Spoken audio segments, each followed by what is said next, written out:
दोस्तों, आज हम आपको एक ऐसी सच्ची कहानी सुनाने वाले हैं जिसके अंत पर शायद आपको यकीन ही ना हो। इस कहानी को सुनते वक्त आपको लगेगा कि क्या ऐसा सच में हो सकता है। जब आप इस कहानी के पात्रों को अपने आसपास के लोगों से तुलना करेंगे तो शायद आपको विश्वास ही नहीं होगा कि कोई ऐसा भी कर सकता है। तो फिर बिना किसी देरी के चलिए शुरू करते हैं ये कहानी जो आपके होश उड़ा देगी। यह कहानी हमें 17 साल पीछे 2006 में केरल के एक छोटे से गांव पौलाद ले जाती है। इसी गांव में रहता था एक साधारण लेकिन सुखी परिवार जिसके मुखिया थे जनार्दन नायर और उनकी पत्नी रमा देवी। इस दंपति की कोई संतान नहीं थी और उनकी दुनिया बस एक दूसरे तक ही सीमित थी। जनार्दन नायर पोस्टल डिपार्टमेंट में सीनियर अकाउंटेंट के पद पर कार्यरत थे और दोनों की जिंदगी शांत और व्यवस्थित चल रही थी। 2006 में जनार्दन नायर की रिटायरमेंट का समय करीब आ चुका था, लेकिन 26 मई की शाम ने उनकी जिंदगी को एक ऐसा मोड़ दिया जिसे वे कभी नहीं भूल सके। उस दिन ऑफिस से लौटकर जब नायर साहब अपने घर पहुंचे तो उन्होंने पाया कि घर का दरवाजा अंदर से बंद था। यह देखकर वे हैरान रह गए। आमतौर पर अगर रमा देवी बाहर होती तो दरवाजा बाहर से बंद होता, लेकिन अंदर से बंद दरवाजा बताता था कि रमा देवी घर के अंदर हैं। नायर साहब ने दरवाजे के ऊपर लगी जाली से झांककर कई बार पत्नी को आवाज दी, लेकिन अंदर से कोई जवाब नहीं आया। थोड़ी देर तक इंतजार करने के बाद वे खींच गए। क्या उनकी पत्नी किसी काम में इतनी व्यस्त हैं कि दरवाजा खोलने की भी फुर्सत नहीं? लेकिन जल्द ही इस खींच ने चिंता का रूप ले लिया। उन्होंने दरवाजा तोड़ने की कोशिश की, लेकिन कामयाब नहीं हुए। आखिरकार उन्होंने ऊपर की जाली से हाथ डालकर कुंडी खोलने की कोशिश की। जब दरवाजा खुला तब जो कुछ उन्होंने देखा वह उनके जीवन का सबसे बड़ा झटका साबित हुआ। जब जनार्दन नायर ने दरवाजा खोला और अंदर कदम रखा तो उनकी आंखों के सामने ऐसा दृश्य था जिसने उनके होश उड़ा दिए। उनकी पत्नी रमा देवी, जो हमेशा मुस्कुराती रहती थीं, अब जमीन पर खून से सनी पड़ी थीं। उनकी लाइफलेस बॉडी देखकर जनार्दन चीखते हुए बाहर भागे। उनकी दहाड़ सुनकर पड़ोसी दौड़कर वहां पहुंचे। गांव में खलबली मच गई। रमा देवी की हत्या चाकू से की गई थी और वह घर में अकेली रहती थी। पड़ोसियों ने तुरंत पुलिस को सूचना दी।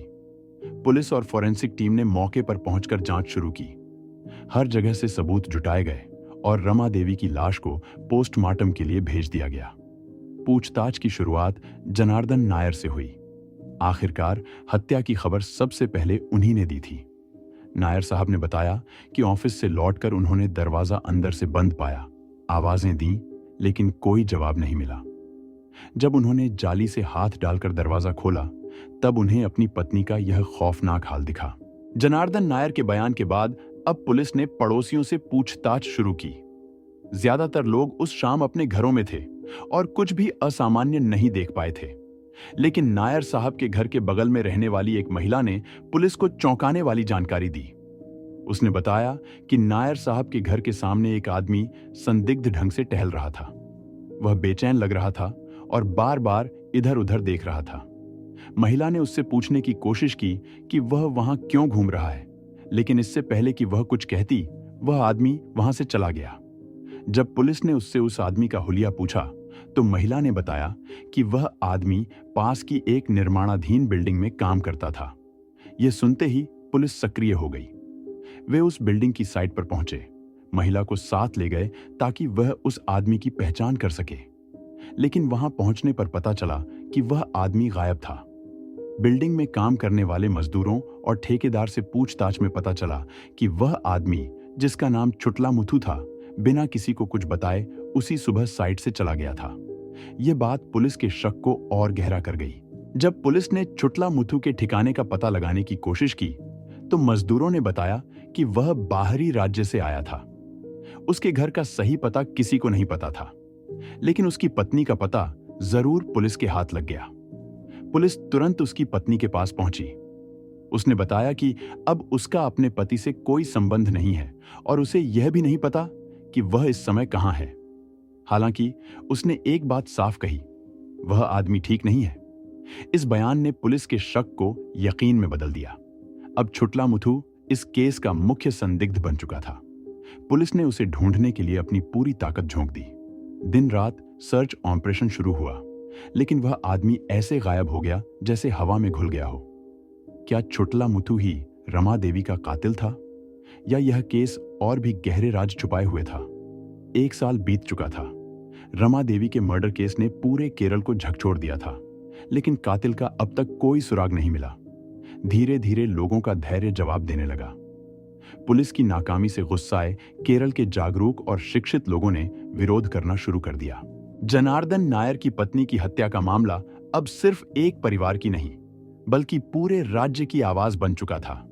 लोग सड़कों पर उतर आए, रैलियां निकाली गईं, आंदोलन हुए और यहां तक कि तत्कालीन मुख्यमंत्री और अधिकारियों को लिखित शिकायतें भी सौंपी गईं।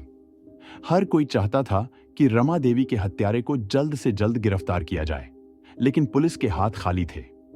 जिस छुटला मुथु पर सबसे ज्यादा शक था, वह अभी भी फरार था। उसकी कोई खबर नहीं थी। इस बीच पुलिस को कानपुर से एक सूचना मिली। किसी ने बताया कि एक मजदूर जिसका हुलिया छुटला मुथु से मिलता है, वहां देखा गया है। केरल पुलिस तुरंत कानपुर पहुंची, लेकिन जब तक वे वहां पहुंचे, वह मजदूर गायब हो चुका था। इसके बाद पुलिस को यह भी पता चला कि वह आदमी शायद बिहार का रहने वाला था। लेकिन जब पुलिस ने बिहार में उसकी तलाश की, तो एक नई परेशानी सामने आई। छुटला मुथु का नाम और हुलिया बिहार के किसी व्यक्ति से मेल नहीं खाता था। वहां के लोगों ने बताया कि इस नाम के लोग बिहार में नहीं पाए जाते। पुलिस ने फिर भी हिम्मत नहीं हारी। उन्होंने तमिलनाडु का रुख किया, यह मानते हुए कि छुटला मुथु शायद वहां का रहने वाला हो।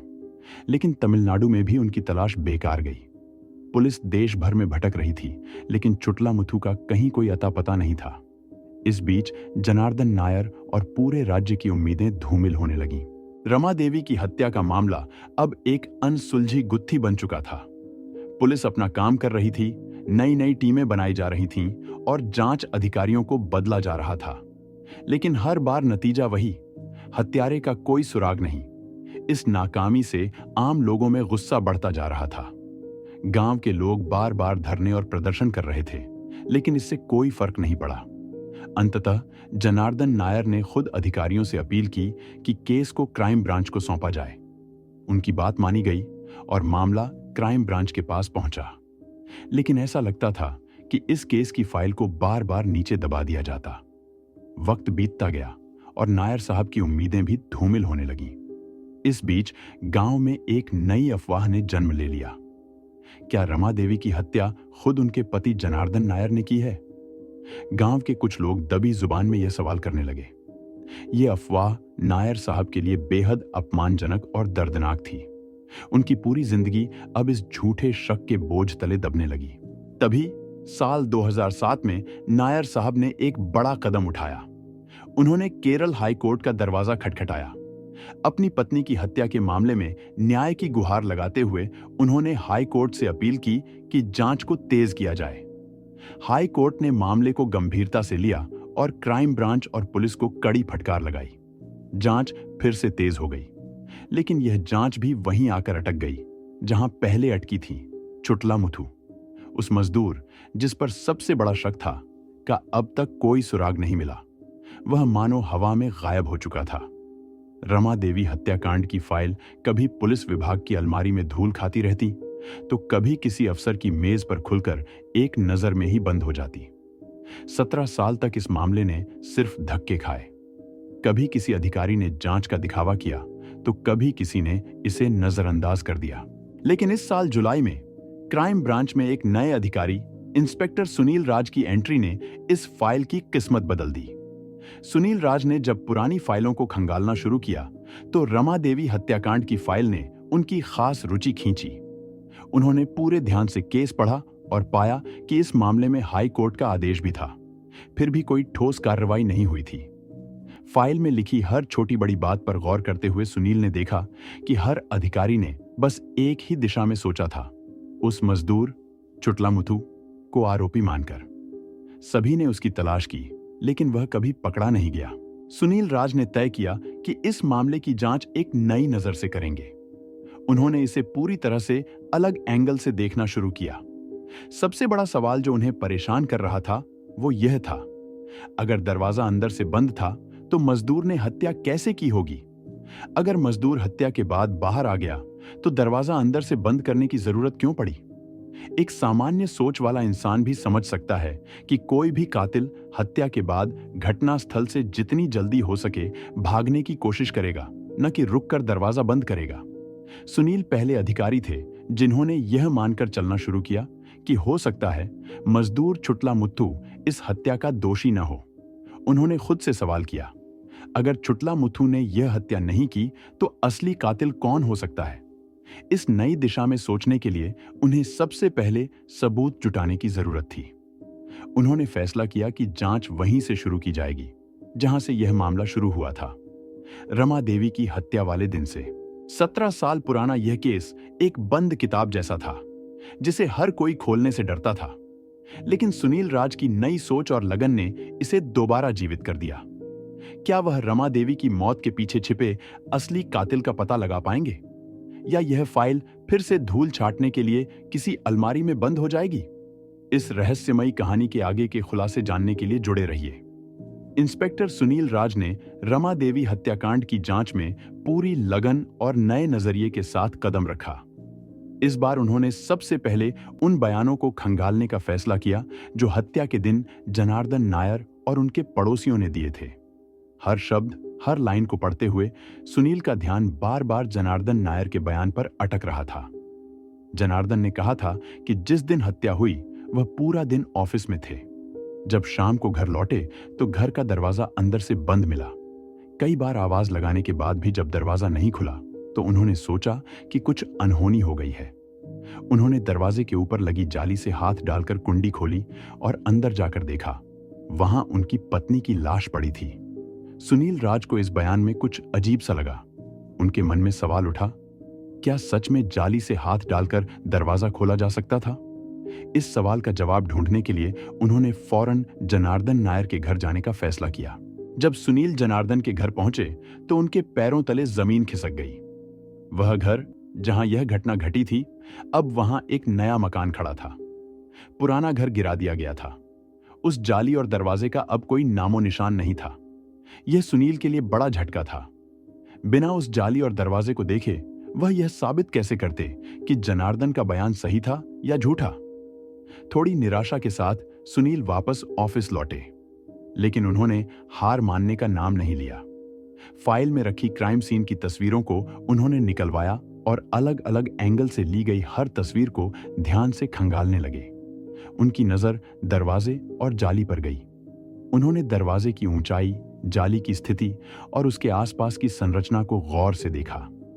अब सवाल यह है कि क्या इन तस्वीरों में सुनील को वह सुराग मिलेगा जो इस हत्या के पीछे छिपे असली कातिल का चेहरा सामने ला सके, या जनार्दन नायर का बयान सिर्फ एक भ्रम था जो इस केस को और उलझा सकता था?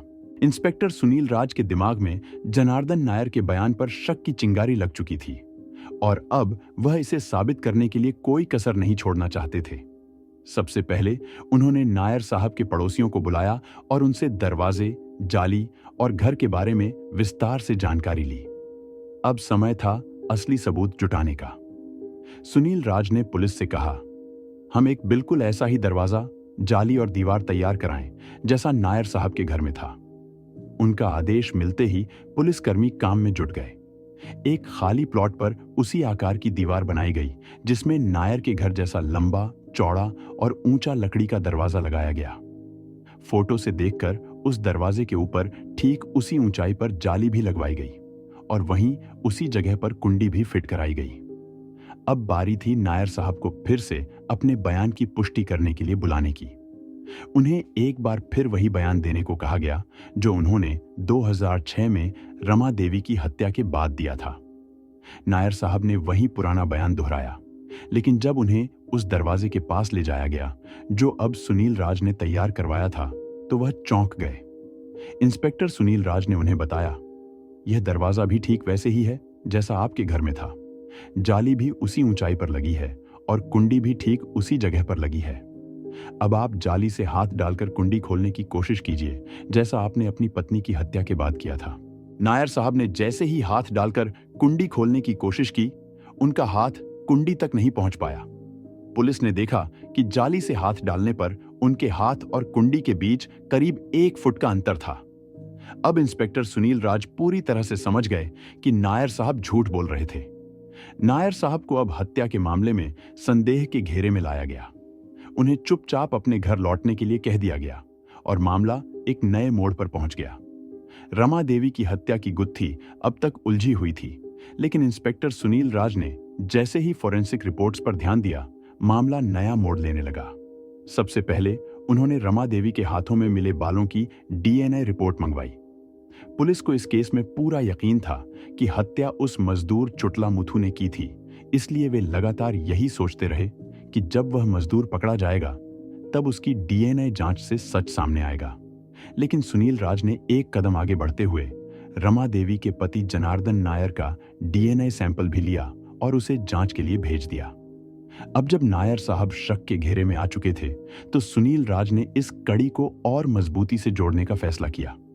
और फिर जो रिपोर्ट आई, उसने सबको चौंका दिया। रमा देवी के हाथों में मिले बालों का डीएनए जनार्दन नायर के सैंपल से मेल खा गया।